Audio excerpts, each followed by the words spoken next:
Donc l'idée de ce soir, en préparant en fait la rencontre, moi j'ai contacté nos deux invités, puisque du coup là je prends la parole de l'animatrice de la soirée, en essayant plus ou moins de préparer ce qu'on allait se dire. Et puis la réponse que j'ai reçue, c'était plutôt on va y aller spontanément comme une conversation. Alors moi j'ai quand même fait mon travail de préparation, mais on va plutôt le mener comme une conversation. Et finalement, ce sont les meilleurs modes pour essayer de rendre des choses intelligibles et intéressantes. Je vais très rapidement contextualiser le travail que moi j'ai pu faire avec ce portrait de Claude Amodru, mais je voulais juste dire que ce qui m'a frappé dans ce choix que tu as fait, j'ai une très mauvaise habitude, je dis tu à tout le monde, j'ai passé 3 ans en Belgique, c'est une catastrophe, ça m'est resté comme une empreinte, donc je dis tu à tout le monde, voilà. Donc, je vais revenir au vous à force, je rentre ensuite sur mon nez, mais tu es resté. Ce qui m'a frappé, c'est que finalement, il y a de l'intime dans ces 3 travaux. C'est-à-dire, il y a du portrait, il y a quelqu'un qui nous ouvre la porte de quelque chose, et c'est en le suivant, en le nommant, en le racontant, ou en l'observant, qu'on observe un monde, et que du coup, on l'interroge. Et je reviendrai sur cette question d'unicité, le un face au tous, parce que je pense que c'est une des thématiques qui va m'intéresser, parce que moi, je vais avoir plein de questions à partager avec vous. Alors, peut-être juste raconter un peu l'histoire de Claude Amodru, ce paysan. En fait, moi, je fonctionne beaucoup par rencontre. Ça donne le côté un peu protéiforme de mon travail, mais quand il y a des rencontres qui s'offrent, en général, j'aime bien aller là où elles m'emmènent. Et en l'occurrence, c'était donc une proposition de Valérie, l'éditrice des éditions Les Sauvages, qui connaissait un peu mon travail de journaliste, preneur de son, mais je dis ça vraiment de très très longtemps. Voilà, mais en tout cas journaliste attentive à essayer de donner la place à ceux justement, ou la parole à ceux qui ne l'ont pas toujours. Et donc l'idée était très surprenante, c'était d'éditer un documentaire sonore, chose qui n'existe que peu, si ce n'est les éditions des radios nationales elles-mêmes, qui décident d'éditer quelque chose qui a été diffusé. Là, la démarche était tout autre, c'était comme une publication, mais d'un documentaire sonore. Donc je me suis intéressée à Claude Amodru, et en fait, Claude m'a beaucoup marqué dans ma vie à moi, comme ce genre de personnage qu'on n'oublie jamais en fait. Quand on les a rencontrés un jour, ils vous suivent toujours. Je pense qu'on a tous comme ça des petits bouts d'autres en nous, et lui il en fait partie. Pourquoi? Et c'est ce qui va me glisser vers ton travail à toi, Révolution silencieuse, parce que j'ai jamais oublié sa capacité à faire silence.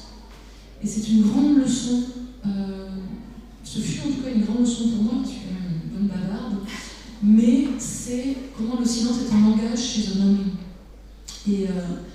Et j'y pense souvent parce qu'on a très peu l'occasion dans nos vies de laisser le silence nous parler.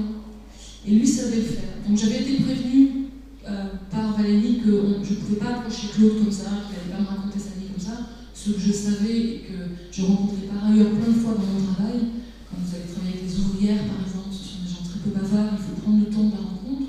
Ce qui fait d'ailleurs que j'ai quitté le milieu des médias parce que ce temps ne nous est plus accordé.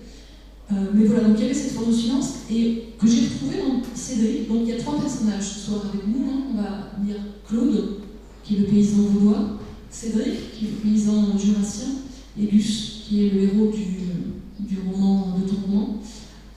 3 garçons et 3 générations.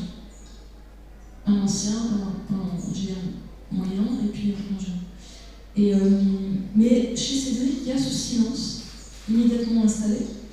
Et peut-être c'est la manière de te proposer de raconter comment tu as découvert ou tu as eu envie de tourner ce film documentaire Révolution silencieuse. Ce qui m'a frappé en le regardant, c'est comment le langage cinématographique que tu as choisi s'est cousu finement avec le langage de l'univers de Cédric, c'est-à-dire cette place au silence, cette place au temps. Alors je sais bien que le monde paysan il est fait de ça, mais il faut savoir le capter et lui laisser de la place. Ton film commence par de longues minutes où il n'y a pas de parole, où il n'y a même pas du geste, ça commence par un lever de matin. Mais est-ce que c'est le lieu même qui t'a donné ton langage, ou est-ce que tu es arrivé avec un langage cinématographique documentaire précis, comme une boîte à outils? Bonsoir. Alors non, je ne suis pas du tout arrivée avec un langage, c'est mon premier film j'avais aucune idée. Je ne suis pas une personne, je suis pas bavarde, donc excusez-moi si je ne fais pas des grands speeches comme ça, mais en tout cas, pourquoi j'ai voulu filmer ce paysan et sa famille, c'est parce que à l'époque, je voulais faire un film sur la permaculture. En fait, j'étais pas bien de la situation actuelle, écologiquement. J'étais très révoltée par ce qui se passe par rapport aux pesticides, aux élevages intensifs, la surpêche, enfin, toutes ces choses abominables qu'on fait à la nature. Et je me rendais compte que le lien était rompu et qu'on traitait la nature avec beaucoup de distance, comme si on n'en faisait pas partie. Et donc je m'étais dit, tiens, je vais faire un film sur le lien avec la nature. Et voilà, j'avais pas trouvé de projet de permaculture, donc c'est cette manière de cultiver où on se laisse plutôt inspirer par la nature plutôt que de vouloir la forcer à faire ce qu'on veut nous. Mais c'est de s'inspirer de son efficacité et donc de cultiver plus en harmonie avec elle. Et je ne trouvais pas en Suisse romande assez proche de chez moi. J'avais un tout petit bébé à l'époque qui venait de naître, donc il fallait que je fasse quelque chose de local. Et voilà, je ne trouvais pas ce projet et j'étais en train de faire un film sur le boulanger qui est aussi dans le film. Dans Révolution silencieuse, il y a un boulanger qui a une pratique assez spéciale. C'est quelqu'un qui, par rapport au temps, c'est quelqu'un qui a décidé de prendre le temps de faire un travail à taille humaine, parce qu'il a fait un burn-out à un moment de sa vie, et voilà, ça l'a cassé, et à partir de là, il est parti sur le chemin de Saint-Jacques-de-Compostelle, il a rencontré quelqu'un qui lui a fait goûter un pain, et voilà, il m'a dit, c'est la première fois de ma vie où je goûtais du pain, alors qu'il était boulanger. Et je faisais un court-métrage sur ce boulanger-là, qui médite sur ses pains, qui a une production assez réduite pour pouvoir travailler la journée, pour pouvoir faire juste les marchés. C'est ça qu'il veut. Il pourrait vendre beaucoup plus de pain, mais il veut avoir le temps de vivre. Et c'est ce boulanger-là qui m'a parlé de Cédric, parce que je lui disais, mais je ne trouve pas qui je cherche quelqu'un qui a une autre manière d'être avec la nature, qui a une relation plus humble, et en même temps, quelqu'un qui est conscient de ce qui se passe en ce moment et qui a envie de faire quelque chose de nouveau. Et alors j'ai été rencontrer Cédric Chezot et sa famille, et là j'ai eu de nouveau un coup de foudre. Je fonctionne par coup de foudre, donc c'est mon instinct pas mon instinct, mais mon intuition qui fait que je ressens des choses très fortes et je me dis là il doit y avoir quelque chose. Et j'ai rencontré cette famille, je suis rentrée chez eux, ça sentait bon, ils étaient très calmes, ils dégageaient quelque chose de vraiment très, très spécial parce qu'ils étaient très lumineux et voilà, en harmonie les uns avec les autres. Je me suis dit, bon, ils ont l'air d'avoir un rapport sain entre eux et un rapport sain avec la nature, en pleine discussion. Et donc c'est parti de là. Et le silence, en fait, moi j'ai appelé le film Révolution silencieuse parce que c'était une révolution. En fait, lui, il a eu plusieurs changements dans sa vie. Donc, il était paysan conventionnel, il a appris l'agriculture conventionnelle depuis qu'il était apprenti, enfin depuis qu'il était enfant même. Et il a fait 15 ans d'agriculture conventionnelle. Et à un moment donné, comme le boulanger, à un moment donné, il était en crise et il s'est dit, il ne savait plus où aller, il avait l'impression de vivre dans le brouillard, il n'était plus motivé par son travail. Et il a décidé d'aller, en trayant les vaches, il a entendu une émission de radio où il y avait Pierre Rabhi qui parlait à la radio. Et ça a tellement touché ce que ce monsieur disait qu'il s'est dit, je vais voir la conférence. Il y avait une conférence le lendemain à Lausanne. Et à la conférence de Lausanne, il a décidé de se lancer dans le bio. Ça, c'était un premier changement dans sa vie. Et puis le deuxième changement est venu quand j'étais en train de filmer, c'est-à-dire qu'il a décidé de vendre ses vaches pour se lancer dans la production de céréales anciennes. Et ça, c'était... en fait, j'avais envie de parler de cette révolution qui se passe à l'intérieur de nous quand on décide de changer. Parce que je trouve que c'est ça qui est le plus difficile. Souvent, on voit que les choses ne vont pas. Mais de là à faire le pas, de changer des choses dans sa vie, pourquoi c'est si compliqué, voilà, je sais pas. Mais en tout cas, voilà, j'avais envie de retracer ça. Donc pour moi, c'était une vraie révolution, mais qui ne fait pas beaucoup de bruit. Ça, c'était dans Cédric et aussi à l'intérieur des autres membres de la famille. Et après, c'est aussi au niveau, je dirais, plus général, au niveau mondial. Il y a un mouvement de gens qui se réveillent et qui ont envie de changer les choses. Et voilà, c'est un double... Mais après, je n'avais pas de langage pour répondre à la question. Je dis que je suis pas capable. Mais alors, du coup, je vais laisser vers toi. Je me suis posé la question en lisant ton ouvrage. Je vais la faire de manière un peu provocatrice, mais c'est de bonne guerre, je dirais. Le monde paysan, en soi, c'est un monde tellement littéraire. Il y a tellement de personnages. Il y a du décor, il y a de l'émotion, il y a de la rudesse. Pourquoi choisir, toi qui as une démarche d'historien et donc qui a croisé les questions du monde paysan dans tes études d'histoire, et qui a aussi une démarche de journaliste, au sens de travailler l'information, j'entends, tu décides qu'à un moment donné, ce monde-là va être, et que ce personnage-là va être le sujet d'un roman. Est-ce que c'est parce qu'à un moment donné, ça devient comme une évidence, ou est-ce que c'est une rencontre qui déclenche cette envie ? Bonsoir. Pour moi, c'est une évidence parce que l'histoire du roman, c'est l'histoire de ma famille, en réalité. Donc, quand moi j'étais enfant, j'allais à la ferme avec mes parents, c'est la ferme de cousins. Donc tout ce qu'il y a dans le livre, au fond, c'est assez intime pour moi. Quand j'allais comme enfant dans la ferme familiale, il y avait le vieux cheval qu'on gardait encore, il y avait le valet de ferme, enfin le garçon de ferme mongolien, il y avait cette mère qui tenait la ferme, etc. Et voilà, ce cousin, un jour, sa femme est partie avec une autre femme, etc. Donc c'est vraiment une histoire de famille, si on veut bien, que j'ai raconté. Puis, alors c'est vrai que comme écrivain, c'est difficile effectivement de ne pas faire un roman entre guillemets paysan, enfin, et de faire quelque chose qui touche un petit peu à quelque chose de plus large, d'universel, ou qui dépasse le roman un peu bucolique, paysan.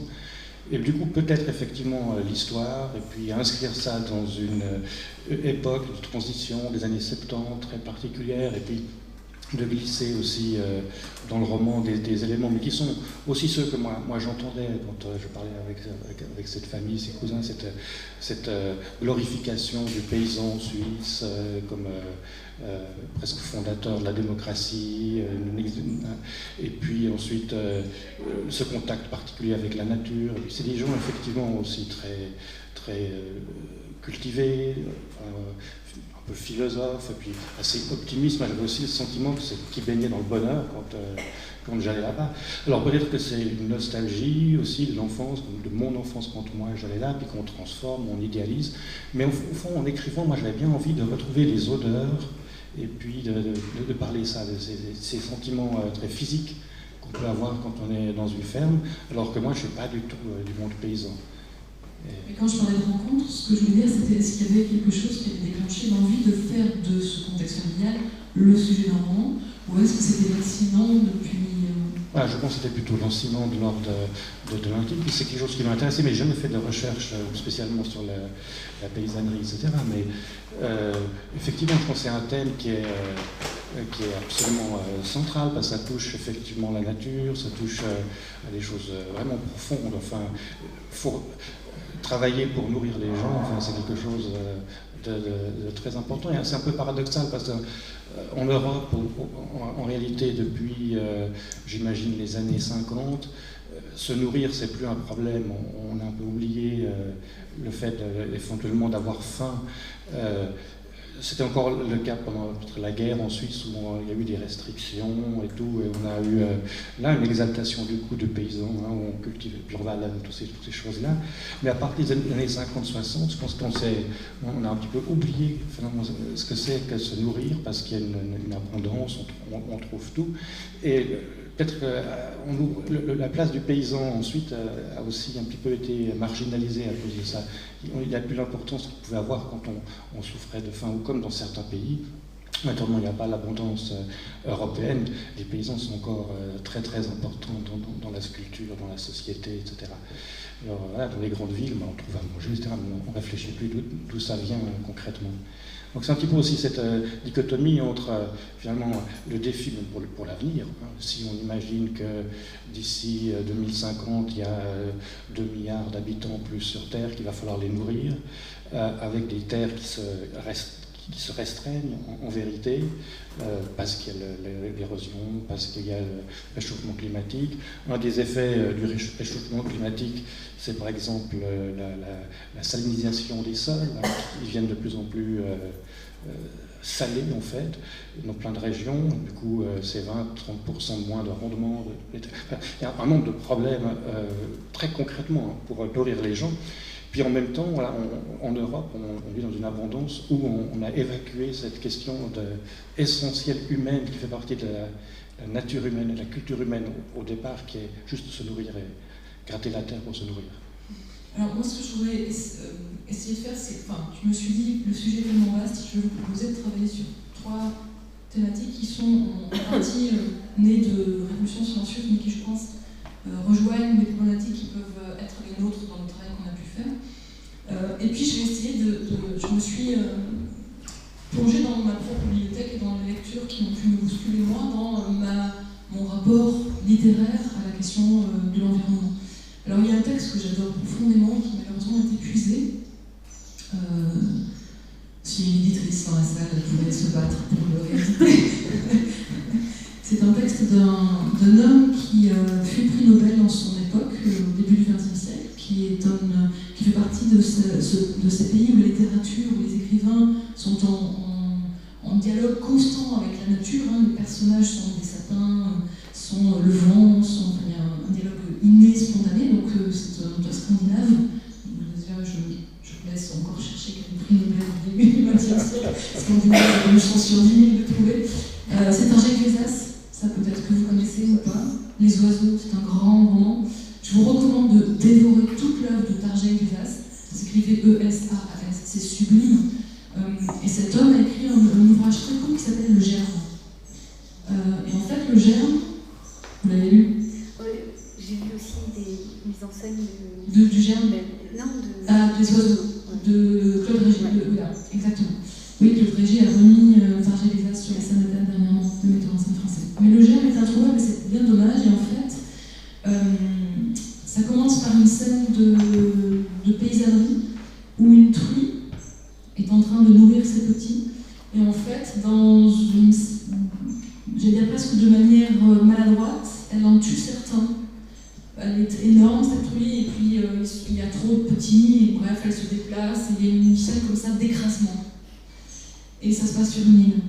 Je vous raconte le livre parce que vraiment il n'est pas trouvable, mais la force de Tarjei Lézas, c'est pas le sujet évidemment, c'est la manière dont c'est son style d'écriture.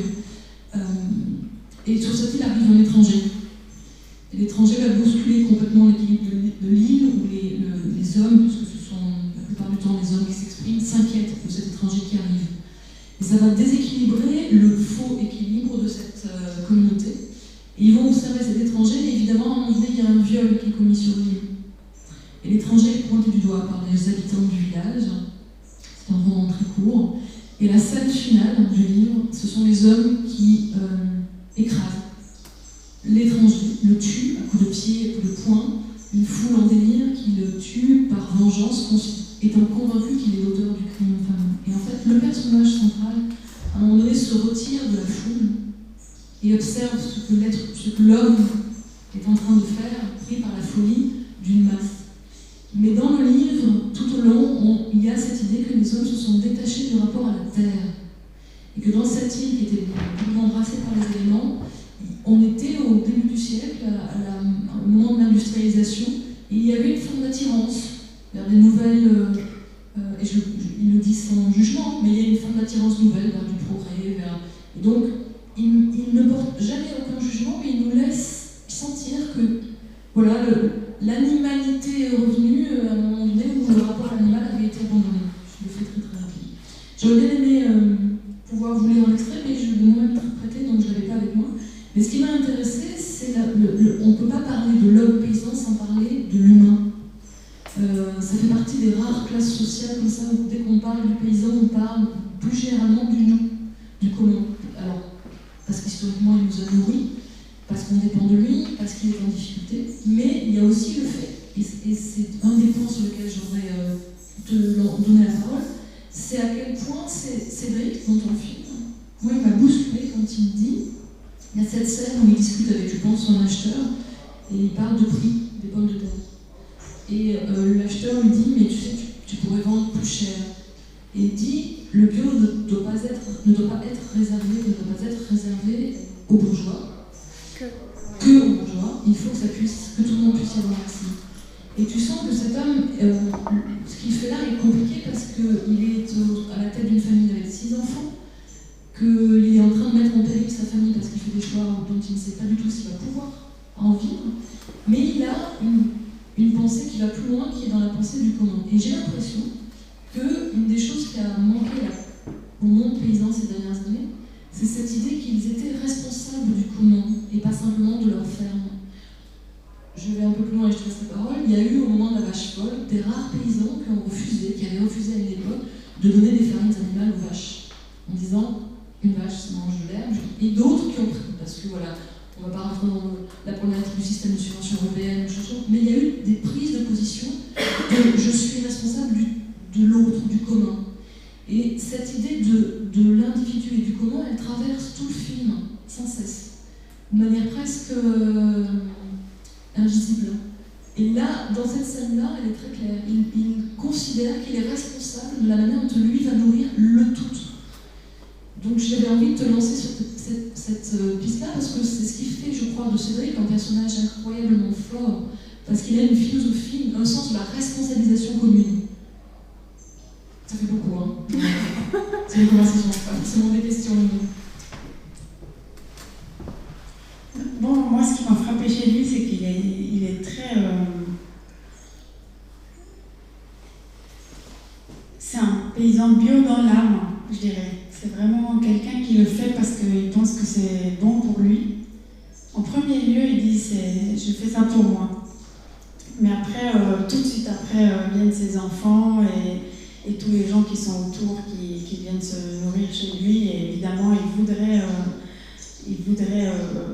perpétrer le bio le plus possible. Donc c'est aussi un acte, quand il fait des prix comme ça, c'est aussi parce qu'il a envie que le bio, mais sincèrement, il a profondément envie que le bio fasse partie de la norme, que ce soit la normalité de manger tous bio. Et justement, pas seulement les gens qui peuvent se le permettre, parce que voilà, on dit que c'est plus cher. Bon, après, on peut discuter de ça aussi, mais en tout cas, c'est quelqu'un qui est profondément convaincu que le bio, c'est la seule voie possible pour survivre sur cette terre et pas bousiller toutes les terres qui nous sont traitées. Donc voilà, après, c'est vrai que le paysan joue un rôle fondamental pour nous tous. Voilà, sans paysan, on ne serait pas là. On ne s'en rend pas compte parce qu'on va faire ses courses au supermarché et puis les paysans, on ne les voit pas. On ne se rend pas compte de tout le travail qu'il y a derrière. Alors cette histoire de prix, des fois ça m'énerve, parce que souvent les gens ils disent le bio c'est trop cher, c'est pour ça qu'on ne peut pas acheter du bio. Mais enfin, bon, je ne sais pas si on va parler de ça, mais en tout cas voilà, je pense que moi ce qui m'a beaucoup frappé chez Cédric, c'est l'honnêteté de leur démarche.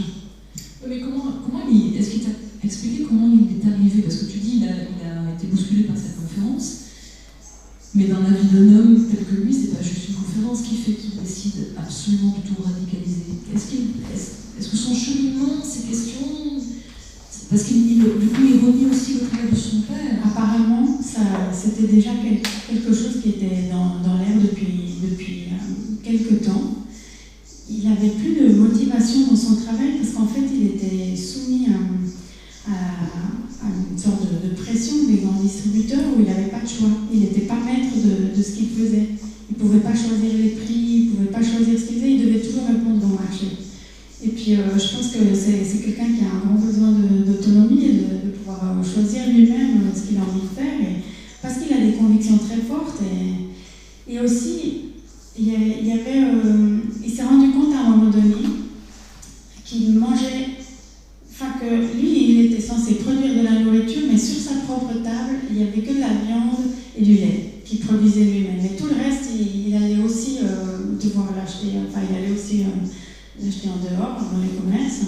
Et ça lui posait un problème. Il disait qu'il y a une incohérence entre ce que je suis censée faire dans mon métier, et en fait je réponds à une demande des grands distributeurs, mais je ne peux pas répondre à mon propre besoin fondamental qui est de me nourrir et de nourrir mes enfants de la manière dont j'ai envie de me nourrir et de les nourrir, c'est-à-dire de manière saine et de qualité. Et donc ça, c'était un gros déclic chez lui de se dire, bon, je veux devenir autonome en fait, dans la production de la nourriture et aussi dans les choix des prix. Par exemple, il est très content maintenant de pouvoir choisir lui-même les prix qu'il fait.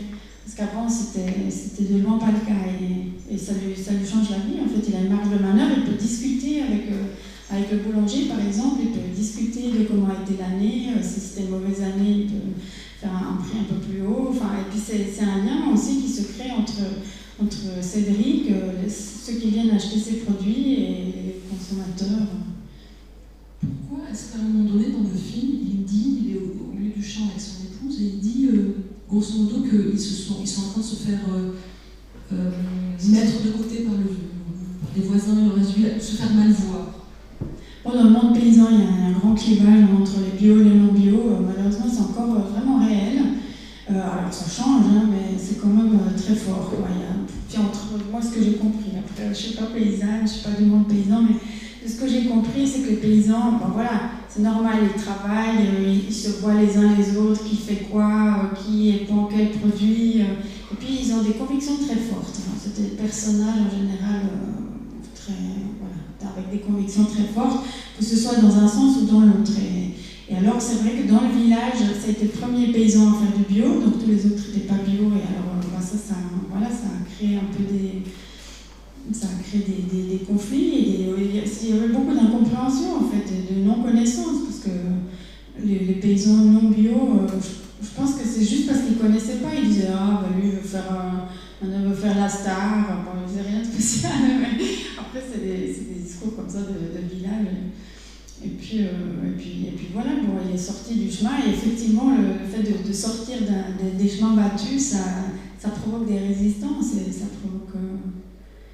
provoque des tensions, on va dire, chez ceux qui, je dirais, qu'ils n'arrivent pas à changer eux-mêmes. Et le fait de voir quelqu'un qui change, je pense que ça peut nous mettre mal à l'aise. Et je pense qu'il y a de ça aussi chez les paysans qui ne font pas du bio, c'est que ça les met aussi face à leur propre incapacité à changer. Et donc c'est vrai que ça a créé des conflits, mais depuis qu'il a fait du bio, c'était le premier, c'était 8 paysans dans le village. Maintenant je crois qu'il y en a 5, il y en a 3 qui font du bio et 5 qui ne font pas de bio. C'est peut-être encore en train de changer, voilà, petit à petit, les uns après les autres. Je suis en train de me demander, est-ce que Claude Amando faisait du bio? Non, c'est pas du bio, en soi. C'est pas reconnu comme tel, n'est-ce pas? Non, c'est pas ça. Parce que pour moi, c'est quelqu'un qui a travaillé la terre de manière incroyablement naturelle et respectueuse. Si je me souviens bien, c'est un des derniers à avoir accepté l'usage du tracteur. Tout ce qui se passe dans la ferme, c'est du geste naturel et respectueux de la nature. Mais il n'y a pas d'appellation bio en soi. Disons, c'est toujours compliqué, c'est un monde extrêmement complexe. Le monde paysan et surtout la politique liée à la paysannerie qui est menée en Suisse. On va dire que la Suisse est particulière parce que pour produire en Suisse, de toute façon, on touche aujourd'hui des subventions. Sinon, les paysans ne peuvent pas vivre sans, on va dire, plutôt que des subventions, un transfert d'argent public vers les paysans pour qu'ils s'occupent aujourd'hui non pas de l'agriculture, mais de faire un paysage, parce que c'est pour ça qu'on les paye essentiellement. Et donc, le transfert qui se passe de cet argent public est extrêmement conditionné. En Suisse, par exemple, ce qu'on appelle les intrants, c'est-à-dire ce qu'on met dans le sol pour faire pousser l'herbe plus vite, pour avoir plus de rendement sur le blé, c'est extrêmement, on va dire, il y a des autorisations et on peut en mettre relativement peu par rapport à tous les pays qui nous entourent. Ce qui explique aussi qu'en Suisse, on produit très cher, ce qui peut être produit moins cher dans les pays environnants. Hein. C'est la première chose. Donc, le bio, c'est on va dire, un cahier des charges encore plus précis et plus difficile à réaliser, puisqu'on peut mettre presque aucun intrant. Et ça veut dire qu'une même pousse de blé, elle va porter plus ou moins de grains, et surtout elle va être plus ou moins serrée. C'est-à-dire, globalement, sur 1 mètre carré, si on met beaucoup d'engrais, on va faire beaucoup de blé, qui sera de moins bonne qualité, alors que si on met presque rien, on fera peu de blé. Sauf que les paysans doivent vivre de ce qu'ils produisent, dans l'absolu. Et aujourd'hui en Suisse, ils produisent, qu'ils soient bio ou pas bio, ils peuvent de toute façon pas vivre sans ces subventions publiques. Et maintenant, pourquoi beaucoup de gens passent au bio? D'une part, par une prise de conscience, c'est certain, mais d'autre part aussi parce que il ne faut pas se cacher quand même, c'est beaucoup mieux payé aux producteurs de bio que la paysannerie traditionnelle. Et c'est moins visible sur le maraîchage et sur les céréales que c'est visible sur l'élevage et sur le lait, puisque 1 litre de lait bio est payé à peu près entre 90 centimes et 1 franc, alors qu'1 litre de lait, on va dire industriel, on peut avoir beaucoup de vaches ou peu de vaches, il est quand même payé que 45 centimes actuellement. Et donc, parce que Claude, de ce que moi, ce qui m'a frappé chez lui, c'est qu'il n'a jamais exploité la terre. Il avait un rapport à la terre totalement amoureux et en symbiose. Et toute sa philosophie d'homme, elle était liée à sa pratique de la terre. Et j'ai moins l'impression, en discutant avec lui, que la terre l'avait fait homme. Et ben, voilà, c'était ça. Alors, ce qu'il faut voir, c'est que des paysans qui aujourd'hui disparaissent, ils ont vécu ce que vous disiez tout à l'heure, monsieur Buty, c'est-à-dire le fait qu'on les a portés au nu pendant la guerre, puisqu'ils étaient capables de nourrir le pays aussi. Ensuite, il y a eu le plan Wallon qui a fait qu'on a voulu pendant de longues années qu'il y ait suffisamment de paysans et suffisamment de production pour que si jamais il se passait quelque chose, on puisse nourrir l'entier. Et ces 20 dernières années, on a complètement renversé cette vision de la paysannerie pour leur dire on s'en fiche dans le fond de ce que vous produisez parce qu'on obtient ça beaucoup moins cher ailleurs. Par contre, on veut vous garder avec vos jolies vaches et les jolis paysages parce que ça, c'est notre identité suisse. Alors, hier, je vais rester sur la lecture. Oui, je voulais juste rajouter ces raisons pour lesquelles Cédric a voulu changer, c'est qu'il avait l'impression que son travail n'était pas reconnu. Je crois que c'est le cas de beaucoup de paysans actuellement. Ils ont l'impression de faire un travail inutile. Avec cette histoire des subventions et des paiements directs, ils ont l'impression que le travail qu'ils font, c'est un métier très spécial parce qu'il faut vraiment avoir une vocation. Parce qu'on doit travailler tous les jours, par tous les temps, à partir de 5h du matin jusqu'à 10h du soir. Enfin, il y a des trucs hallucinants que... Moi, en tant que citadine, j'étais très complexée parce que je me disais... Et voilà, et en plus, souvent, ils ont encore d'autres choses à côté. Mais je pense que le gros problème, c'est que leur travail n'est pas reconnu. C'est vraiment un problème fondamental. Et il y a aussi eu toute cette histoire liée au suicide des paysans. Et je pense que ça joue un grand rôle là-dedans. C'est absurde, en fait, de travailler, d'avoir l'impression que ce qu'on fait n'a pas de sens. Et voilà, et Cédric en avait marre de ça. Et il s'est dit, bon, maintenant, je veux trouver une solution pour vivre, pour que mon travail ait la valeur que j'ai envie de lui donner et qu'on reconnaisse ça. Moi, je pense effectivement que le drame, c'est par exemple l'abandon des contingents laitiers. Enfin, le 45 centimes, moi je trouve que c'est même plus bas, hein. On est plutôt vers les 30 centimes, parce que, au fond, depuis la fin de la guerre froide, depuis qu'il y a eu cette menace communiste, enfin cette menace politique, effectivement, je pense qu'il y a l'idée de faire une transition de l'agriculture suisse vers le marché. Et c'est ce qui se passe avec le lait, hein, donc c'est uniquement le marché. Ils n'ont pas réussi, au fond, à se mettre dans des poules laitiers eux-mêmes avant la libération, la fin des contingents. Donc ils sont à la merci des grands groupes, et le prix du lait, c'est vraiment... Donc ils arrêtent le lait, tous. On sont dans le canton de Vaud, ils arrêtent le lait, donc ils ramènent beaucoup de vaches. Hein. Alors peut-être qu'ils vont faire des choses particulières, de la vache écossaise, du zébu, ou de l'autruche, des choses comme ça, ou du bio, mais effectivement, je pense que le choc avec le marché, ça risque d'être catastrophique. Puis c'est compliqué de toute façon, ce rapport au bio et à la nature, hein, parce que cette histoire de truie, je n'ai pas lu le livre, mais au fond, une truie énorme qui écrase ses petits, c'est pas naturel.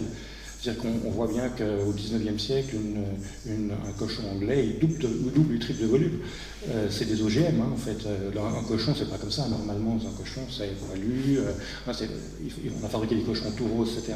Donc même ce qui nous apparaît comme assez naturel, est pas du tout, au fond, naturel. Nos vaches, elles ne sont pas non plus naturelles. C'est des siècles de sélection. Et puis on pourrait dire effectivement que le bio, parce que c'est cher, c'est un luxe des pays occidentaux, hein, parce que là, nous, on a assez à manger, alors autant aller sur le qualitatif et puis se faire plaisir. Mais je pense que si on pense un petit peu à l'avenir de l'agriculture comme ça mondiale, peut-être pas la permaculture, mais enfin une agriculture qui respecte plus les sols, c'est la seule solution au fond d'avoir encore des rendements à terme, sans appauvrir trop les sols. Même la mécanisation n'est pas une solution. On s'est rendu compte qu'avec ces tracteurs très lourds, on tasse le sol. Pour finir, tout ce qui est vivant dans le sol disparaît, le nombre de vers de terre au mètre carré diminue, même retourner la terre comme on le fait chez nous de façon hyper agressive, tout ça. Au fond, alors on peut avoir seulement des techniques où on a un meilleur respect de la terre, et puis des sélections intelligentes vous avez vu ça aussi, des sélections intelligentes des graines, où on reprend les mêmes graines qui s'habituent petit à petit au sol dans lequel on les met. Hein. Si on plante une tomate, on récupère la graine de tomate, on prend celle-ci pour que la plante s'habitue au sol. Parce que, au fait, mon livre se passe devant la sécheresse, mais un des problèmes véritablement à l'avenir, ça va être la gestion de l'eau. Parce que l'agriculture, elle est très très vorace en eau. En Suisse, grosso modo, c'est 50% de la consommation d'eau qui est pour l'agriculture. Alors c'est vrai, on a des piscines, etc. Mais dans certains pays, c'est 3/4. Enfin, 3/4 de l'eau consommée, c'est l'agriculture et l'eau douce. Et on voit bien qu'il y a des pays, des continents même, où si on va vouloir nourrir les gens avec l'agriculture, il n'y aura pas assez d'eau douce, d'eau potable. Alors, je crois que l'Europe, on est assez à l'abri, l'Amérique latine aussi, mais si on prend toute l'Asie, la Chine, ils n'auront pas assez d'eau pour nourrir la population. Hein. Et puis même, on dit qu'environ 70% des Chinois n'ont pas un accès à une eau saine. C'est notre... D'où l'achat peut-être de terre ailleurs que les Chinois vont en fait. Ça, c'est un monde. Mais je pense effectivement la solution, ça va être effectivement des OGM, mais intelligents, c'est-à-dire travailler sur le vivant. Je pense qu'il y a une technologie du vivant qui est intéressante. Et puis ces techniques, en somme, de respect de la terre, qui en fait, à terme, peuvent ramener du rendement. Alors, en matière de livre, j'ai cherché.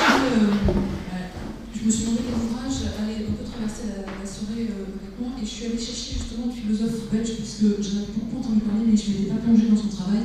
Sans doute vous l'avez fait avant moi. Il s'appelle Stingers, Au temps des catastrophes. Alors je vous recommande cette lecture, ça s'appelle Résister à la barbarie qui vient. C'est sorti en 2013.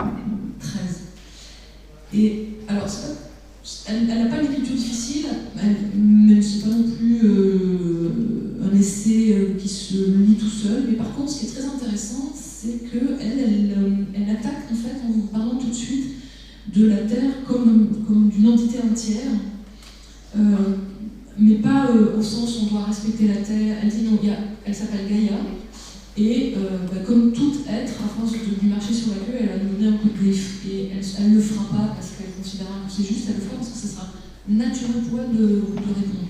Et ce livre traverse plusieurs questions, alors la question des OGM, la question de la paysannerie, la question des subventions, mais ce que j'en ai tiré, c'est notamment, pour continuer dans cette question de l'individu, elle dit à un moment donné, le problème du monde paysan et donc de l'usager du monde paysan, Et elle fait un parallèle avec, je vais essayer d'être claire, hein, mais elle fait un parallèle avec dans l'informatique ceux qui ont fondé les logiciels libres.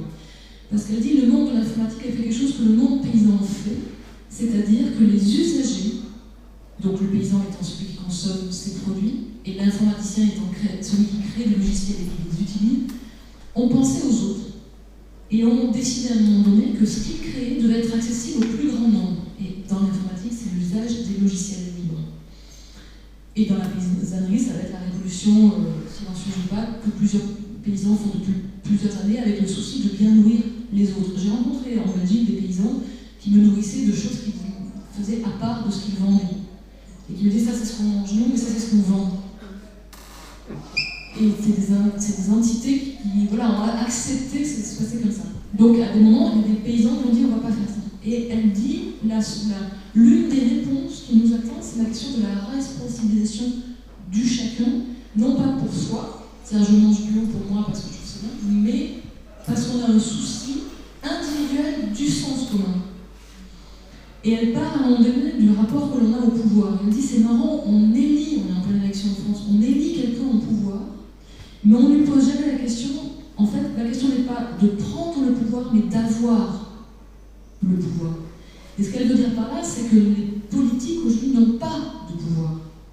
Ils prennent le pouvoir, mais ils n'ont pas d'action, ils ont une action extrêmement réduite sur. D'ailleurs, c'est le premier commentaire qui a été fait quand Nicolas Hulot a été élu. Les commentateurs ont dit quelle va être sa marge de manœuvre, elle est minimaliste. Par contre, les paysans en ont une plus grande, puisque ce sont eux qui nourrissent. Et donc, c'est d'eux que va dépendre notre avenir. Alors, ce qui m'intéresse, c'est comment cette question d'individu peut faire un effet miroir sur nous. C'est-à-dire que ton film, d'ailleurs, dans ton film, il regarde un film. Tu as mis ça à livre à un moment donné, et tu la précises pas du tout. Vous avez tous vu le film ou pas du tout? Non. À un moment donné, il y a une scène où en famille, alors déjà, le monde paysan a ce côté que j'ai ressenti aussi chez Colin Baudru, où on a un peu l'impression d'être dans un monde de bisounours, au sens, on mange bien, ils se parlent gentiment, les lumières sont sublimes, les animaux sont gentils, ça sent bon pain, ils sont toujours en train de manger dans ton film, tu dis, je vais me précipiter sur une tartine, parce que tout est goulayant et bon, les enfants, les mains noires de terre, et tu les envies, c'est génial. Alors après, la réalité est beaucoup plus complexe et dure, mais c'est ce qu'on ressent aussi dans ton ouvrage. Ce gamin, il est génial, même son attitude vis-à-vis du cheval, ou de cette colombe qui est blessée, qui l'adopte, enfin, une espèce d'amitié qui naît. On se sent très en peine quand on est en urbain et qu'on n'a aucun maître animal qui rôde autour de nous, qui tombe par hasard sur notre fenêtre blessé qu'on peut recueillir. Mais comment cet individu peut nous faire sentir que nous sommes un tout. Et dans ton film, donc, il regarde un documentaire, il regarde un film qui est La Belle Verte de Colline Serrault, que je vous recommande. Et du coup, voilà, t'as cette scène où personne ne veut aller sur Terre parce que c'est vraiment pas drôle d'aller sur Terre. Et ça les fait rire. Alors, moi, ça me fait rire parce que tu nous fais un effet miroir de prise de conscience douce, c'est-à-dire qu'eux, ils ont déjà passé le cap. Et nous, pas encore, en fait. Nous, on est encore dans la Belle Verte, on a le téléphone, et puis on court un peu partout, on fait des barbares, on se construit. Eux, plus, en fait, ils sont déjà ailleurs. Donc, je me suis dit, c'est marrant, je suis dans un processus dramaturgique où j'observe l'autre m'observant à travers la télévision. C'est un espèce de truc comme ça. Est-ce que ça, pour toi, c'était un documentaire qui allait chercher ça? Tu avais envie qu'il provoque cette forme de conscience-là? Ou c'était juste pour toi un documentaire, un portrait d'un homme, et puis à chacun d'en faire ce qu'il veut? Est-ce que tu avais un geste militant? C'est ma question. Alors oui, c'est militant, et j'ai vraiment décidé de faire le film. J'avais envie que ce soit un film positif, mais vraiment. Parce que voilà, tous ces problèmes auxquels nous sommes confrontés, donc tu en as fait une petite liste, mais voilà, il y en a 1000 autres, 1 million d'autres. Et en fait, voilà, des films alarmistes, il y en a déjà beaucoup. Ils sont vraiment nécessaires pour prendre conscience de ce qui se passe. Mais en fait, ça a un effet paralysant, je trouve. Pour moi, ça me paralyse. Quand j'entends tous les problèmes qu'il y a, je me dis on ne va jamais s'en sortir.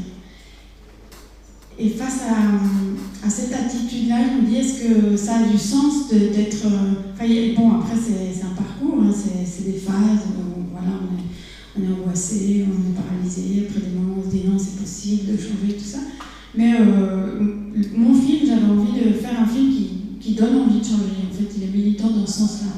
Alors c'est vrai qu'eux, ils ont déjà fait le pas, mais après, bon, j'avais envie de faire un film qui donne envie de bien manger, de bien se nourrir, de se dire que changer c'est possible.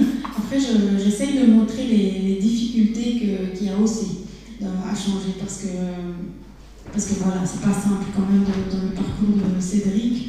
Et puis pour tout le monde, quand on décide de changer, on s'expose déjà à ses doutes, on s'expose aux difficultés, on s'expose aux résistances, on s'expose par l'échec possible, et on s'expose aussi à l'inconnu, parce qu'on ne sait pas dans quoi on va aller. On quitte une zone de confort pour faire quelque chose de nouveau. Et donc j'avais envie que ça donne envie de ça, tout en montrant que c'est difficile. Et c'est vrai que, bon voilà, c'est comme ça que j'ai voulu faire, en fait. J'ai voulu faire. Alors, dans vos deux travaux et dans le monde paysan en général, il y a, parmi les prises de conscience, il y en a deux que j'avais envie de creuser avec vous. Il y a le rapport à la mort et donc le rapport à la vie. Et là, j'ai relu ce matin les ouvrages historiques de Philippe Ariès sur la mort. Il y a une phrase qui est très chouette. Il dit « Lorsque la mort s'absente, la vie s'absente ».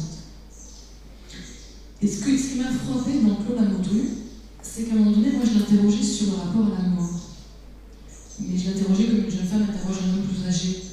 Et lui me répond une évidence en disant « Mais quand on travaille la terre, et avec les animaux, la mort fait instinctivement partie de la vie, puisqu'on y est tout le temps. » Dans ton roman, il y a une scène où le jeune homme est face à un animal, une jument. Je suis en train de chercher son prénom. Bagatelle. Voilà, Bagatelle. Bagatelle qui est menacée, en tout cas qui refuse de bouger d'un endroit parce que visiblement elle va mourir. Je ne peux pas dévoiler tout, mais je raconte la scène. Et puis le père lui dit oui, c'est normal, elle va mourir, c'est dans la nature. Et dans ce roman, il y a toujours ce rapport à l'animal qui peut s'envoler, l'animal qui peut disparaître, la disparition. Et le monde paysan, il nous rappelle de manière extrêmement claire, nette, honnête, le fait que nous sommes sans cesse liés à la mort. Et le monde urbain, lui, a pris grand soin d'effacer la mort du quotidien, le fait qu'elle n'existe plus, on ne la rencontre plus, qu'elle soit tellement codée qu'elle ne soit plus parente. Et je pense que notre rapport à la vie est devenu extrêmement complexe parce que notre rapport à la mort est devenu extrêmement complexe. Peut-être, oui, effectivement. Puis il y a le rapport avec les saisons. En somme, c'est des cycles, effectivement, où la nature se réveille, meurt, et on vit ça. Je pense qu'on vit pas les saisons de la même manière. Puis aussi, il y a des générations. Hein. À la fin du roman, quand le père, ils ont vendu la ferme, il est assis là avec ses enfants, et puis son fils dit « mais ce serait bien qu'il s'enfonce dans la terre et qu'il se mélange à tous les restes de tous les paysans qui ont cultivé cette terre, etc. » Mais forcément, c'est mythologique, enfin, c'est des idées comme ça, parce qu'on a l'impression que ce monde paysan, il est éternel, voilà. Mais dans la réalité, c'est un monde qui bouge énormément. Et par exemple, la ferme de mes cousins, ils l'ont acheté en 1906, c'est des Suisses allemands qui se déplacent du Zéland parce qu'il y a des réformes agraires, des remaniements parcellaires plutôt que dans le Pays de Vaud. Donc les exploitations petites disparaissent et on peut encore acheter des petits domaines dans le canton de Vaud. Alors il y a une migration comme ça de Suisses allemands vers le Pays de Vaud. C'est vrai qu'il y a pas mal de paysans qui ont des noms suisses allemands dans le Pays de Vaud, c'est le début du XXe siècle. Donc voilà, si on regarde, c'est très... parce que quand on regarde les fermes depuis le train, on se dit c'est un monde éternel qui ne bouge pas, etc. Et au fond, ils sont complètement dans l'économie et dans la réalité économique, toujours. Alors c'est l'une des deuxièmes, en tout cas le troisième point sur lequel je voulais vous faire parler, et plus ou moins on va arriver vers la fin de la rencontre, parce que nous on est super bavard en fait, mais pas moi, c'est le rapport à ce que j'appellerais l'autodidactie. Donc c'est le fait d'apprendre... alors, j'ai fait par hasard à l'université de Lausanne, non pas par hasard, je suis allée voir à l'université de Lausanne la professeure Madame Tossato, est spécialiste du sport privé. Et on discutait ensemble, elle me racontait qu'un des champs de l'histoire redécouvre le fait que les êtres qui étaient des êtres intelligents et cultivés dans l'histoire n'étaient pas forcément des gens qui avaient fait des études, que le monde paysan a contenu des grands penseurs. Ce qui m'a fait penser à l'ouvrage Le fromage et les vers d'un historien italien qui s'appelle Carlo Ginzburg, pas Gainsbourg, l'autre Gainsbourg. Et Le fromage et les vers, c'est génial parce que c'est le récit historique d'un paysan qui, en 1600, va, par ses lectures, créer sa propre perception de ce qu'était l'être humain et va interroger la notion d'infini. Évidemment, l'Inquisition ne va pas trouver ça très... comment dirais-je, va pas aimer beaucoup sa nouvelle version de la Terre n'est pas au centre de l'univers, et puis on n'est pas tout seul, et puis en fait les anges, c'est pas tout ce qu'on nous raconte. Bref, il interroge la position de Dieu. Et ce qui est très intéressant, c'est que c'est un paysan, il va être torturé et il sera brûlé vif en 1600, la même année que Giordano Bruno, le philosophe napolitain, est brûlé, qui lui-même avait posé d'ailleurs cette notion d'infini. Et ce qui m'a frappé, c'est qu'on a un napolitain philosophe, lui-même autodidacte, qui remet en cause la notion d'infini, qui est aujourd'hui un des plus grands philosophes, et on a un paysan qui, par l'intermédiaire de ses lectures, on arrive presque à la même conclusion. Tout ça pour vous dire que ce qui me frappe dans vos deux travaux, c'est que l'enfant, que ce soit Gus ou que ce soit dans ton film, parce qu'il est dans ce monde extrêmement riche de la nature, des animaux, du rapport à la mort, à la naissance, à la lutte, aux saisons, il est en capacité d'apprendre sans cesse quelque chose d'extrêmement nouveau, riche, ouvert. Et tu disais tout à l'heure que tu parlais de ces jeunes, de cette famille qui même ne met plus du tout les enfants à l'école. Dans ton film, elle fait l'école à la maison. Et tu parlais de gens qui même décident que les enfants doivent apprendre tout seuls, qu'ils se débrouillent. Cette notion d'autodidaxie dans le monde paysan et du fait que le paysan est riche de quelque chose que les autres n'ont pas. Et dans ton film, il y a une scène où justement la maman dit: c'est pas parce que tu ne connais pas les maths que tu vas être mauvaise, tu connais le nom des pierres, le nom des arbres, le nom des rivières, le nom des animaux que les autres ne savent pas. Et ça fait de toi quelqu'un de très riche. Est-ce que c'est aussi des valeurs sur lesquelles on va pouvoir, nous, aller chercher des fondamentaux, des repères, que de tout d'un coup reconsidérer le monde paysan, non pas comme celui qui était bête, mais comme celui qui était intelligent? Oui, peut-être. Il y a effectivement cette idée que c'est un monde un peu anti-révolutionnaire, conservateur, réactionnaire, etc. Et peut-être que c'est pas si mal d'être conservateur, réactionnaire si on conserve la nature. Mais moi, je pense pas qu'il faut non plus idéaliser. Enfin, je pense qu'un jeune garçon qui vit dans la mine, ou qui est ouvrier, ou qui est en ville, ou qui a des parents médecins, il va aussi se créer sa propre culture. Je ne vais pas non plus faire du monde paysan une espèce d'idéal un peu virgilien, de philosophe, genre un peu ce qu'a fait Rousseau, le paysan comme espèce. Voilà. En réalité, c'est toujours des regards très extérieurs, en fait, je pense, sur ce monde. Une espèce d'idéalisation un petit peu. Mais c'est vrai qu'alors on a en Suisse une particularité, c'est qu'on a des paysans qui savent lire et écrire. Mme Tosato a étudié ça aussi. Des paysans qui savent lire et écrire à partir du XVIe siècle, à cause de la Réforme. Et donc, comme la pratique religieuse implique qu'on sache lire et écrire, on est des régions de l'Europe, on a des mémoires, par exemple, de paysans, le vieil homme du Toggenburg, comme ça, qui racontent leur vie, leur existence, parce qu'ils savent lire et écrire, ce qui est assez exceptionnel dans l'Europe du XVIe siècle. Donc, vous savez, il y a un monde intelligent, puis il y a aussi les platteurs, qui font paysans, puis qui font une carrière internationale. Mais je ne me rappelle plus la question. C'était le fait que le paysan nous donnait aussi il n'était pas lié à cette idée d'être bête et mal éduqué, mal dégrossi, mais qu'il était porteur d'intelligence. Peut-être, on va rechercher. Mais Oui, on a toujours tendance... oui, je pense qu'il y a deux choses. D'abord, c'est la nostalgie de la nature. Je pense qu'il y a une très très forte nostalgie de la nature parce qu'on voit bien qu'elle fiche le camp et qu'on s'achemine vers des changements naturels. On va avoir la nostalgie de ce monde naturel un peu préservé qu'on essaie de rechercher par la permaculture, par tout ça en réalité. Et puis un autre aspect, certainement, c'est le fait que... je crois plus ce que je voulais dire en fait. Voilà, oui. Je suis un peu fatigué ce soir. Sur l'idée du geste, il y a une anecdote que tu m'as envie de te raconter, c'est que moi je fais des projets où je fais écrire dans l'espace public, où on travaille avec des peintres en lettres. Et on a fait un appel sur mon projet il y a 3 ans. Et donc je cherchais des peintres en lettres, je me suis dit je vais voir 3 anciens sortir d'un garage, tremblant, en me disant oui, je faisais des anciennes affiches dans les années 30. On a reçu 120 dossiers. Sur les 120, il y avait à peu près 95%, c'était des jeunes graphistes. Et en entretien, tous nous disaient, on en a marre de l'ordinateur, je te parle de jeunes qui sortent d'école, hein, mais on en a marre de l'ordinateur et des programmes et des logiciels, on veut revenir au geste à la main, dehors, au contact. Donc cette idée de nostalgie de la terre dont tu parles, parce que c'est pas simplement la nostalgie du manuel, du corps. Sûrement, et puis cette révolution individuelle, on peut imaginer que ça se multiplie, ces initiatives de révolution par le bas, etc., où les gens, en fait, effectivement, changent de vie. Mais il faudrait aussi qu'il y ait des vraies politiques agricoles un petit peu différentes. Parce que c'est pas non plus... tu as évoqué le Creutzfeldt-Jacob, mais c'est typique. Au fond, hein, la vache folle, c'est d'un coup une déréglementation où, en Angleterre, puisque ça commence là, il n'y a plus de règlement pour cuire les charognes à tant de degrés.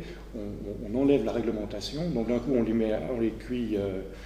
on les cuit moins chaud, enfin moins fort, et du coup la bactérie, le truc se développe dedans, et puis c'est une épidémie, donc on n'est pas à l'abri non plus si on réglemente, parce que je pense que l'agriculture elle est aussi vraiment pas à l'abri de catastrophes majeures. Genre grippe aviaire, hein, on a des concentrations de poulets, puisqu'il y a des poules hein, en Pologne, en Ukraine, pour nourrir l'Allemagne, nourrir l'Europe, c'est hallucinant. Et donc on peut avoir des vraies catastrophes avec aussi cette agriculture.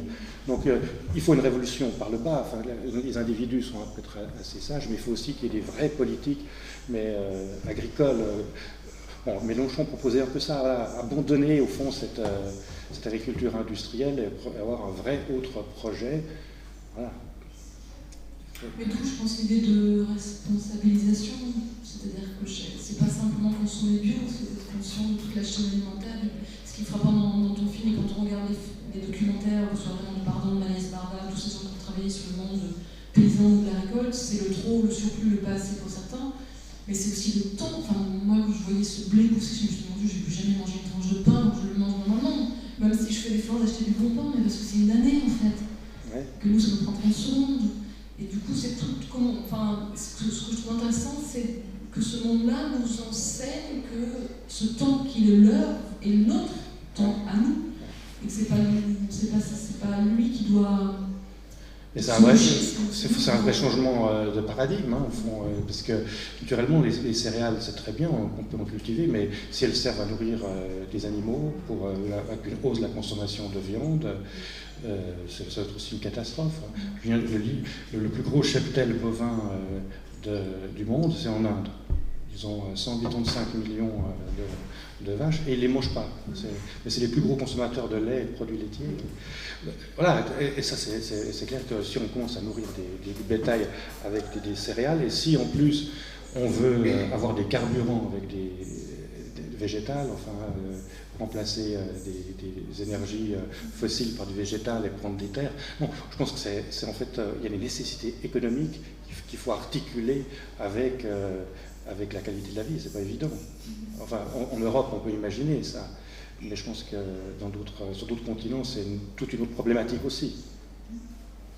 Une des phrases d'Elisabeth Stenger, ce que je trouve intéressant, c'est qu'elle disait que l'enjeu qui nous attend, c'est la réappropriation collective de la capacité et de l'art de chacun de faire attention à soi comme il fait attention aux autres.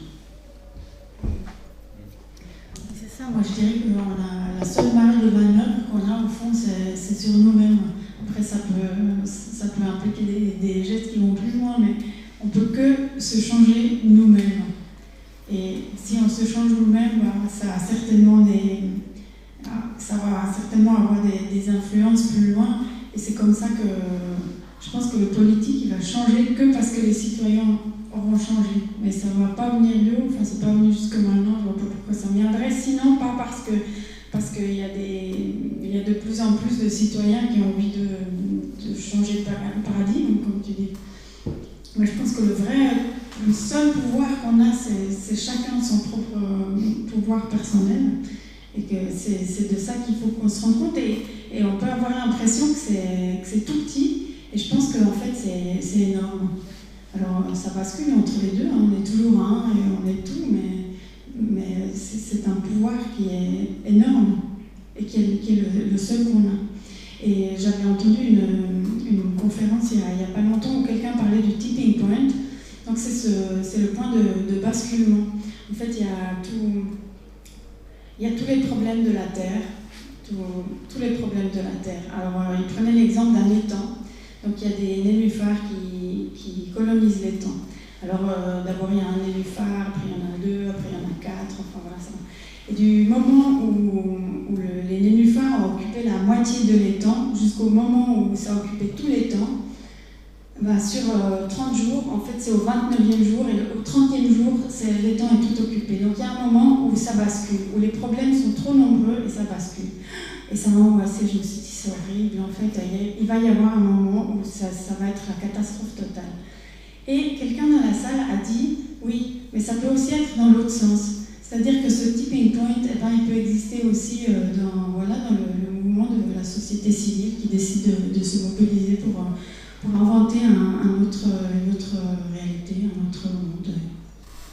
On ne peut que essayer de faire partie de cette énergie-là. Je voulais juste, en terminant, puisque tu nous as proposé de boire un verre et puis de prendre la parole avec les gens, je ne sais pas comment tu le veux, s'il y a des questions, on est à votre écoute, je ne sais pas dans quel rythme, on boit un verre, on discute, on vous pose des questions, non. Mais en me plongeant dans mes notes lors de la rencontre avec l'amoureux, en fait, j'avais compris ce qui fascinait chez lui, et puisque tout n'est pas dans la prise de son, hein, et en fait, j'avais noté que cet homme a la capacité de construire ses propres questions et non de répondre aux questions trucs et préfabriquées qui nous sont à nous imposées. Et je me suis dit que c'était ça la clé de ces gens-là qui sont différents et qui nous enseignent qu'il faut se poser nos propres questions et non pas chercher à répondre aux questions préfabriquées. Est-ce qu'il y a des questions? Ou est-ce que vous voulez voir un verre en bas? Oui, peut-être comment est-ce qu'on pourrait situer comment est-ce qu'on pourrait situer la possibilité d'action, de pouvoir, d'impression sur les esprits de la littérature par rapport à tout ce qui a été discuté là, c'est-à-dire quelle est la place possible de ce qui dans la littérature serait subjectivité, serait lecture individuelle de quelque chose qui nous fait travailler intérieurement. Au fond, oui, quelle forme de la littérature pourrait répondre à voilà, justement, la première, c'est ce roman-là, peut-être. Enfin... Moi, je ne crois pas du tout. Je pense que la littérature est en train un peu de disparaître du paysage culturel et que, en fait, on est dans un monde où la littérature a de moins en moins de place. Par contre, le cinéma, effectivement, on peut être frappé par le succès, par exemple, de ce film Demain, là, ou comme ça, où d'un coup, en raison du film, il y a même, moi j'ai passé près de Romain-Moty, un petit village, où d'un coup il y avait le festival Demain, 3 jours, tous les gens du village amenaient leurs idées pour faire vivre différemment le village, les cultures, etc. Donc là, c'est par exemple un vrai mouvement suite à ce film. Ça, c'est l'action directe, oui, mais c'est Colibri. Ouais. Oui, mais c'est un mouvement. Parce qu'il y a une action indirecte de la littérature, peut-être, à terme, au niveau des esprits, justement, parce qu'il faut des représentations quand même pour bouger. C'est pas seulement des actions comme ça, action-réaction. Oui, alors il y a Rabi ou comme ça, enfin, je pense qu'il y a effectivement, ensuite le roman il est plutôt pour problématiser, pour fantasmer que pour donner des solutions ou expliquer. Ah bien sûr, je pense que ce n'est pas des solutions, mais du travail vers... Bon, quand on doit revenir à Targé-Vézas par exemple, les oiseaux c'est un pur chef-d'œuvre, et pourtant c'est une métaphore de l'humain, ça part de la difficulté de communiquer, de qu'il regarde ces pas d'oiseaux dans la neige et qu'il en fait un langage. Moi j'ai l'impression de recevoir le monde entier, la forêt dans sa force, en même temps que l'histoire subtique. Ouais. Donc si la littérature, dans son pouvoir de métaphore, a le pouvoir de transformer notre manière de regarder le monde, je pense que la littérature a un grand enjeu aujourd'hui. N'est-ce pas? Je vais rappeler les prochains. Oui. Mais cela étant, je ne suis pas du tout. Alors peut-être que je suis une grande optimiste, mais je ne suis pas d'accord avec toi que la littérature disparaît. Je pense que la littérature est en difficulté. Non, elle ne disparaît pas, mais dans son rôle social, au fond. Maintenant, c'est plutôt le cinéma, comme ça.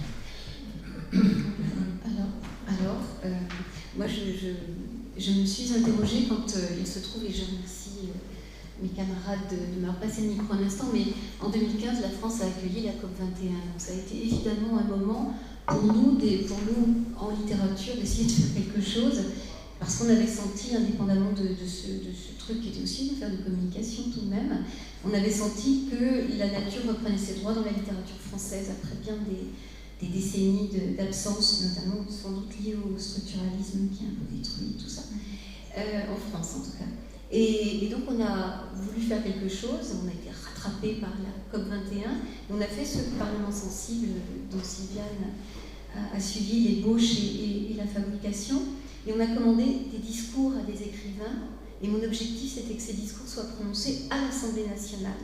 Voilà. Donc 30 écrivains ont écrit 30 discours, dont ils venaient d'un peu partout, Éric Deluca a participé à la chose. Bon, et il se trouve que ce geste était un geste évidemment éminemment politique, et l'intérêt c'était de donner de la place à la littérature à l'Assemblée nationale. Donc j'avais obtenu tout ce qu'il fallait, on était à l'Assemblée nationale, il se trouve que c'était le 14 novembre 2015. Voilà, donc la tragédie est passée par chez nous, et bien sûr que tout ça n'avait plus aucun sens, ni aucun intérêt immédiat. Mais on l'a fait plus tard au Vieux Colombier, et pour les écrivains, cet engagement a été au-delà du simple geste de la création littéraire. Et c'était vraiment un engagement citoyen. Donc voilà.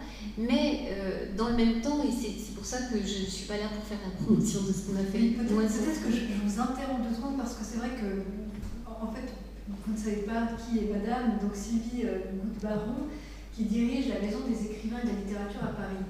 Et effectivement, elle est en train de nous parler de ce livre qui a été édité aux éditions Artaud. Oui, mais je pense que c'est important de comprendre un petit peu. Je ne veux surtout pas en faire la promotion, mais je ne suis pas là pour ça, parce que ça m'intéresse énormément. Je suis venue vous écouter aussi. Et puis de voir les problématiques auxquelles vous songez ici à l'instant T, dans le même temps que nous les imaginons aussi, exactement dans les mêmes termes chez nous en France, et on est très proches évidemment. Mais ce qui m'intéresse moi plus dans la fabrication de tout ça, c'est même le mouvement politique que nous-mêmes créons. C'est-à-dire qu'au moment où la Maison des écrivains à Paris fait ça, avant même de savoir que la France va accueillir la COP21, moi ce que je ne veux pas, c'est la récupération. Et ça m'importe énormément.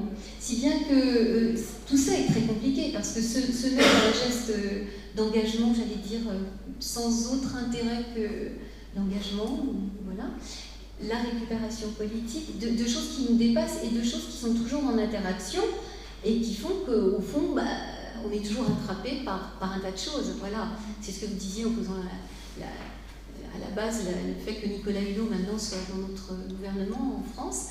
Tout ça, qui a suivi par exemple le Parlement sensible, il n'était pas indifférent à ça. Mais c'est très intéressant. Et nous-mêmes, dans les politiques culturelles, parlons vraiment, puis les mots ont-ils encore un sens quand ils sont mortifères, parce que utilisés à des fins roboratives, il n'y a même plus rien. Voilà, donc tout ça est extrêmement tenu, et il ne faut pas... faut se battre. Voilà, ça je t'ai remarqué. Mais je pense qu'en matière de littérature, il y a un domaine, à mon avis, de prédilection, de tutoiement avec ces questions-là, c'est la poésie. Bien sûr. Et oui, d'ailleurs, à l'origine, avant même que la COP nous récupère, en quelque sorte, on était allé à l'Élysée avec Michel Deguy quand même, pour faire valoir ça. Et lui, avec ses poétiques, il va franchement, eh bien, l'idée, il y avait Nathalie Blanc, il y avait David Christoffel, dans le premier Hubert Reeves était venu, eh bien ça s'appelait « Le poétique peut-il sauver l'écologie politique ?» Parce que dans le poétique, il y a quelque chose d'un retournement de la langue, etc. etc. Je pense qu'il y a une pratique littéraire qui nous oblige aujourd'hui, c'est de constamment relire les auteurs qui nous ont précédés. Moi, je parle souvent de littérature comme une cordée de montagnes, et le premier allonge toujours un peu plus loin la cordée, mais fait toujours reculer un peu plus celui qui était au départ de l'élan, et plus on se plonge dans les anciens textes, plus on trouve les réponses qu'on cherche désespérément. Parce qu'ils y ont déjà pensé, ils ont déjà écrit, ce qui ne veut pas dire qu'elles sont pas intéressantes, au contraire. Et c'est pas un hasard que toutes ces questions affleurent vraiment aujourd'hui, mais en termes éditorial, si Thoreau est republié, Élisée Reclus, il y a des tas de maintenant, voilà, on voit Élisée Reclus partout, et on reprend, une amie poète Suzanne Doppel qui publie chez Paul, qui reprend incessamment les présocratiques, etc. Tout ça est retravaillé par la littérature toute contemporaine, vous le faites aussi ici. Et c'est ça qui est fondamental, c'est la catacrèse, hein. On réveille un peu. Et peut-être on pourrait, une fois, après peut-être que c'est, je tire à l'entrée, parce que je ne serais pas d'accord, mais la Suisse a moi je suis française, donc ça fait très longtemps que je vis en Suisse, mais la Suisse a une force culturelle incroyable, et notamment d'attention à la littérature, que la France a totalement oublié.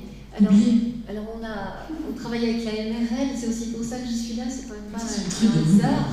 Et ça fait des années, grâce à Sylviane que j'ai rencontrée, je ne sais même plus comment je t'ai rencontrée, mais dans le cadre de cette année 2015, on avait songé, on a fait 2 rencontres au Centre national du livre à Paris, sous notre égide et en accord avec vous et en relation avec vous, sur la différence entre la littérature française et la littérature suisse par rapport dans leur histoire vis-à-vis de la question de la nature. Et ça a été extrêmement fructueux. Voilà. Et c'était un petit comité comme ici, et moi j'adore ça. Moi je pensais en vous écoutant au texte de Corinne Aby, qui a écrit sur le Rhône. C'est des textes à multiples lectures qui disent tellement de notre rapport d'indépendance à la nature. La France, on est quand même pas du tout. On est très urbain dans notre littérature. C'est Victor Hugo, c'est Camus, c'est tout ça, c'est Genet, j'adore, mais c'est quand même très urbain. Oui, mais il y a aussi Jacotec qui sont. Oui, mais il est suisse. Et je sais, justement, mais on s'en empare. C'est Godard en français, c'est pas mal, il est suisse. Et puis en fait, il doit beaucoup au départ à Gustave Beau, qui est quand même derrière nous. Et en fait, ça n'a pas tellement été dit. Et maintenant, on est en train de reconfigurer complètement ce qui vient de Suisse et qui n'a pas été déterminé par une verticalité venant de Suisse, mais quand même, il y a Gustave Beau derrière Jacotec et ça change complètement son rapport à la poésie. Il y a le romantisme et la traduction des romantiques allemands par Gustave Beau, et tout d'un coup, tout ça modifie complètement le paysage. Et Jacotec ne vient pas de rien. Et il arrive tout à coup en France avec ce lest derrière lui qui n'est pas connu des Français. Donc il y a tout à réécrire, en fait. Oui, ça, et puis, par rapport à ce que vous disiez, que je trouvais vraiment extraordinaire tout à l'heure, de ce reliement avec tout ce qui précède, qui a été un peu interrompu quand même dans la transmission scolaire parfois. En fait, le commun, il est là peut-être aussi à chercher. C'est pas seulement horizontal et vivant, c'est qu'il y a du commun humain qui remonte tellement loin en arrière qu'on se sent en fait relié avec ça. Si on va chercher les morts, c'est bien aussi, parce qu'ils sont très vivants. C'est pour ça que je pense que les noms paysans qui nous rappellent combien la mort est porteuse de vie, on peut les prendre directement dans la littérature. Moi, je me demandais si la littérature française n'était pas très parisienne, au fond, et qu'il y a peut-être des écrivains qui sont régionalistes chez vous, mais qui, en fait, sont des écrivains du terroir, de la nature, et qui ont aussi une valeur, des fois, qui vaut la peine d'être découverte, au-delà de s'ils sont folkloristes. Mais il y a toute cette littérature des provinces, moi, je pense aussi, qui est très différente aussi. Flaubert, il y a de la province aussi. Non, mais son écriture est quand même très... Oui, mais je sais pas. Son univers est quand même très différent. Ensuite, si on cherche des écrivains de nature, il y a Genevois, il y a Colette, ou je sais pas, on peut trouver. Oui, bien sûr. Non, et puis aujourd'hui, il y a énormément, la poésie travaille ça énormément.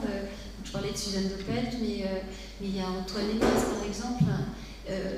Mais c'est assez neuf. Et quand C'est assez amusant d'ailleurs, puisque quand on songe à quelque chose, on ne sait pas si on a songé parce que c'était là et qu'on ne le voyait pas, ou bien voilà. Mais là, en ce moment, dès que je rentre dans une librairie, j'en ai une à Paris, je suis... maintenant, il y a des tables entières sur la nature, la poésie, le roman, où il revient, les auteurs y reviennent. Pour l'instant, c'est pas encore tout à fait commercial ce geste-là, mais c'est un signe. Je me méfie des thèmes de minorité, c'est-à-dire voilà, la nature, exactement, les femmes, l'Amérique, exactement, c'est ça qui est insectes. Bien sûr, ça devient commercial. C'est un peu ce que je disais tout à l'heure sur la récupération permanente. C'est pour ça qu'il n'y a pas vraiment ce soir, c'est parce que c'est pas commercial. Mais voilà.